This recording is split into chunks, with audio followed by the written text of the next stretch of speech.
Hi, it's me again with Corel Draw Tips and Tricks, and this is another video about 3D.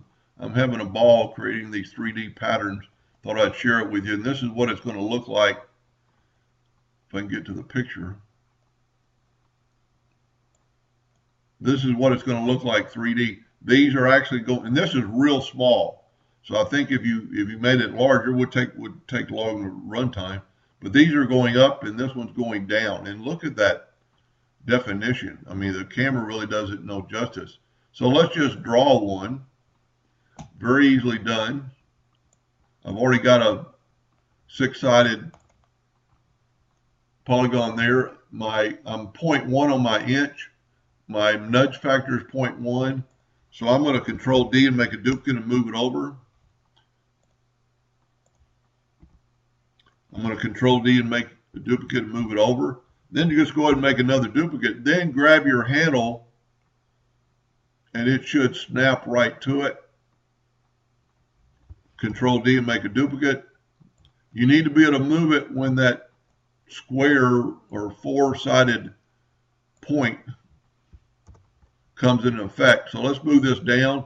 I'm going to get right on that node and I'm going to move it up and it should snap right to that node.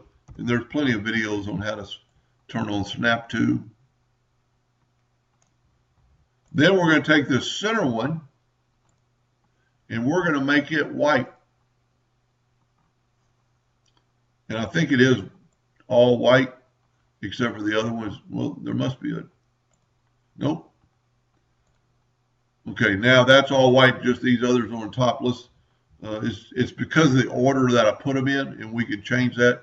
So in this particular one, we're going to go to black because we're starting off with white. Now this one, we want to go to white. So I'm contouring, and I made several videos, so I'm going to skip over that part, how to do it. Then once you've got that done, you just have to click and hit apply on all these other ones.